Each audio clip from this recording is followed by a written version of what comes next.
You've been lied to about loyalty. Every year you stay at the same company past 18 months, you're not building equity. You're volunteering for a pay cut. The average job hopper makes 20 to 30% more over a decade than the company loyalist. That's not career advice. That's a transfer of wealth happening in slow motion while you sleep. This isn't about hard work versus laziness. This is about a system that profits when you confuse obedience with investment.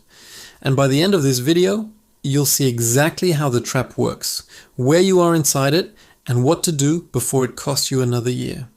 Here's what they don't tell you during onboarding. Your salary isn't set by your value. It's set by your willingness to ask. Companies budget differently for retention versus acquisition. External hires get market rate. Internal promotions get incremental adjustments. The gap between those two numbers is where your loyalty gets monetized. You think you're proving dedication. The spreadsheet sees you as a cost that stopped negotiating. This isn't cynicism, this is accounting. And the longer you stay quiet, the wider that gap becomes. Let's go back to where this pattern was perfected. 1950s America. Post-war industrial boom. The social contract looked like this. You gave a company 30 years. They gave you a pension, healthcare, and a gold watch. Loyalty was currency because the deal was real. But here's what happened. In 1978, the Revenue Act introduced the 401k as a tax deferral experiment. By the mid-80s, corporations realized they could shift retirement risk onto workers and call it empowerment. Pensions disappeared. Loyalty remained. The transaction died, but the mythology survived. You're still operating under a contract that was shredded 40 years ago. Move forward to the 90s. Globalization kicks in. Corporations start treating labor as interchangeable. Layoffs become quarterly strategy, not crisis response.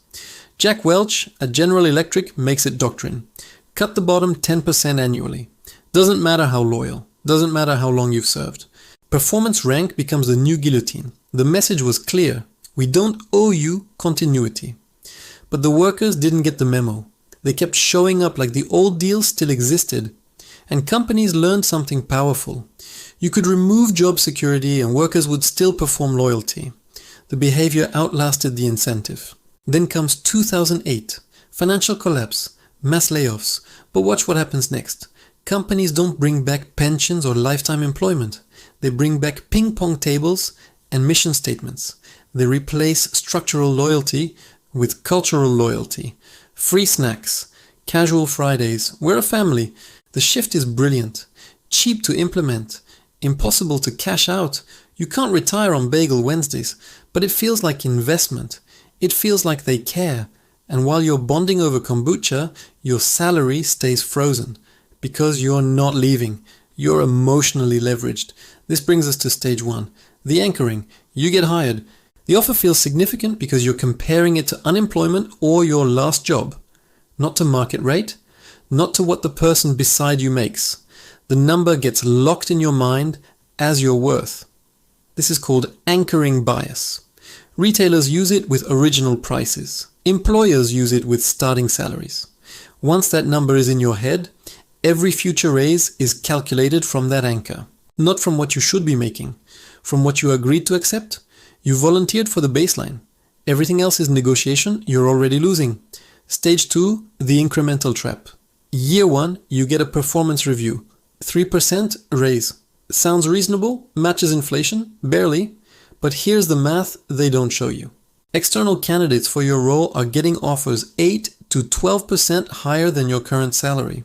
You just accepted a 5 to 9% pay cut disguised as a reward. Multiply that gap across 5 years. 10 years. The compounding loss isn't just money. It's retirement contributions. It's mortgage capacity. It's every future salary negotiation anchored to an underpaid baseline. You're not climbing a ladder. You're falling behind at 3% intervals. Stage 3, the expertise penalty. You get good at your job. You become the person who knows where everything is, who understands the legacy systems, who can fix the thing no one else can touch. This feels like value. This feels like leverage. It's the opposite. You've become expensive to replace and cheap to keep. Your expertise is now a lock-in mechanism. If you leave, you lose tribal knowledge that doesn't transfer. If you stay, they don't have to pay you what it would cost to replace you because you're already there doing it. Mastery becomes a cage. The better you get, the harder it is to leave, and the less incentive they have to pay you what you're worth. Stage 4.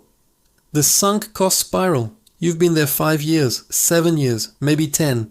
You've survived reorganizations, watched colleagues get laid off, weathered bad managers. You start thinking in terms of investment. I've put in too much time to leave now. This is the sunk cost fallacy weaponized. Every year you stay, the psychological weight of leaving increases, but the financial cost of staying increases faster.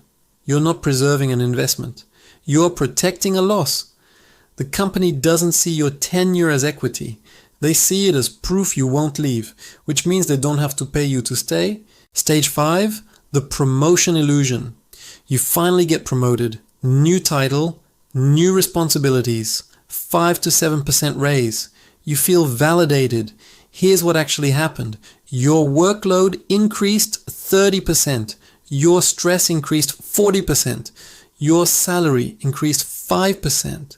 If you had left and taken the same title at a new company, you'd have gotten 15 to 25% more. The promotion isn't a reward, it's a retention tool that costs them less than replacement. You just agreed to do director level work for senior associate pay because the title made you feel like you won. Stage 6. The exit penalty revelation. You finally decide to leave, you interview, you get an offer. It's 30% more than your current salary. Suddenly your company counters. They can match it or get close. This is the moment you realize they always had the budget. They just didn't have the pressure. You weren't worth market rate until you proved you'd leave. But here's the poison in the counteroffer. Staying after threatening to leave marks you. You're now a retention risk. You'll be first on the list when cuts come. And you just taught them exactly how much pressure it takes to make you stay. You think you won the negotiation. You just showed them your ceiling. You are somewhere inside these stages right now. If you got a cost of living raise last year and felt grateful, you're in stage 2.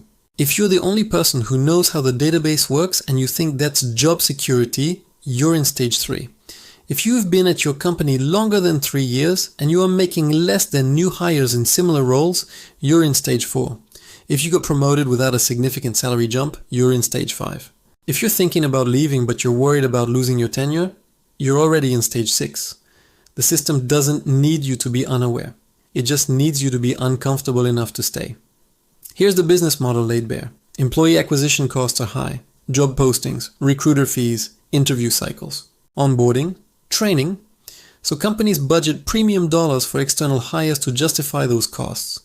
Employee retention costs are low. Annual review, small raise, maybe a bonus. No recruiter fees, no job postings. The system is designed to pay you the minimum required to prevent you from starting a job search. Not the maximum you're worth, the minimum you'll tolerate. And every year you don't leave, you're confirming that number. You're teaching them exactly how little they need to pay to keep you. Let's run the numbers plainly. Software engineer starts at 70,000, 3% annual raises. After 10 years, they're making 94,000. Same engineer who switches jobs every 2 to 3 years, averaging 10% bumps. After 10 years, they're making 135,000. That's a $41,000 annual gap. Over a 30-year career, that's not just millions in salary. That's millions in compounding retirement contributions. That's the difference between financial independence and working until 70. This isn't about disloyalty. This is about recognizing that the game changed and you're still playing by the old rules. Here's what they replace pensions with. Culture, mission, purpose. You're not just an employee. You're part of something bigger. We're changing the world. This messaging is strategic. It converts economic transaction into identity. When your job becomes your identity, leaving feels like betraying yourself. You'll tolerate lower pay because you're bought into the mission.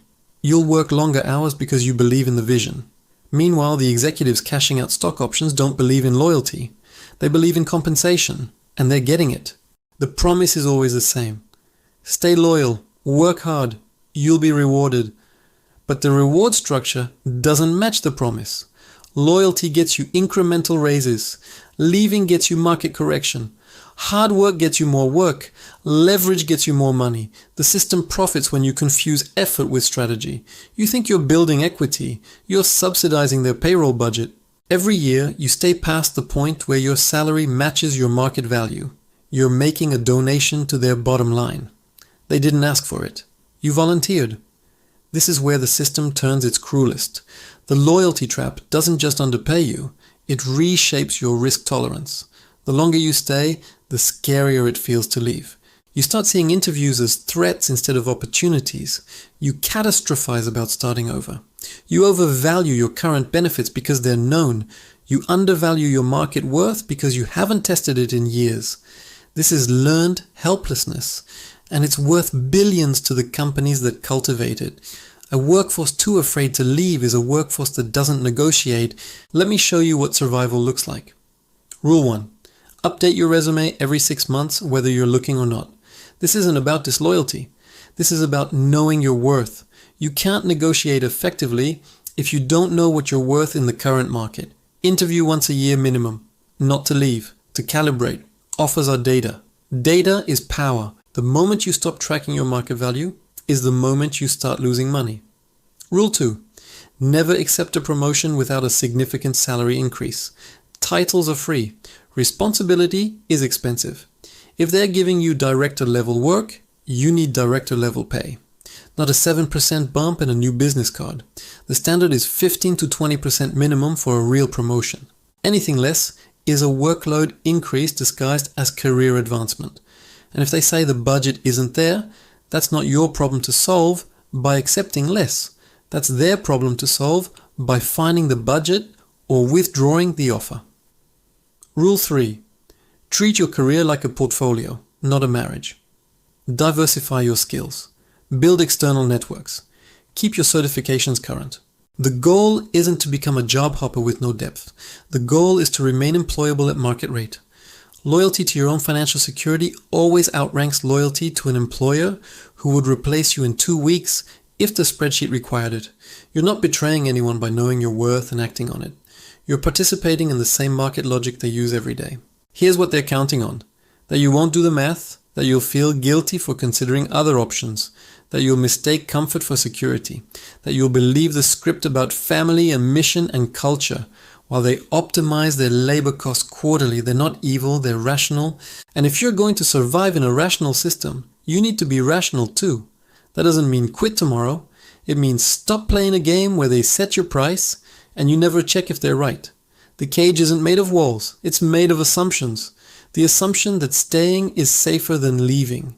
The assumption that loyalty will be rewarded. The assumption that hard work alone determines your value. These assumptions were true once. They're not true now.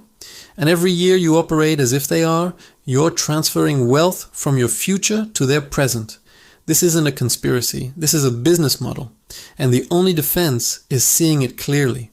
You don't need to become cynical. You don't need to burn bridges or quit in anger. You just need to stop volunteering for a pay structure designed to benefit from your inertia. Check your market value. Know what you're worth. And when the gap between those two numbers gets wide enough, close it. Either they match the market or you go to the market. It's not personal. It's not disloyal. It's the same calculus they use when they're hiring someone to sit next to you for 20% more than you make. The script you've been following was written for a world that doesn't exist anymore. Pensions are gone. Lifetime employment is gone. The social contract is gone. What remains is a paycheck and a market. And in that market, your value isn't determined by how long you stay. It's determined by what someone else will pay you to leave. The moment you understand that is the moment you stop being a cost center they manage and start being a professional they compensate. Everything else is theater. If this opened your eyes to the cage you're living in, subscribe, because in the next video we dismantle the rest of the illusion.